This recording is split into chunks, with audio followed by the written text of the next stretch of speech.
hầu cho Giêsu tiếng tiếng thiên luôn chiều mày vui hiền mày tình lượng nan Giêsu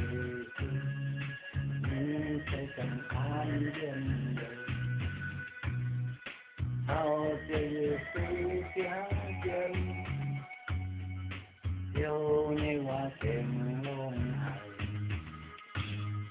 buồn viên hàng tiền tiếng quần lên dân qua giờ lên khâu cho nhẹ em tiếng tiếng yêu hoa lòng yên nhẹ hầm về cùng thở hầm hầm ya ya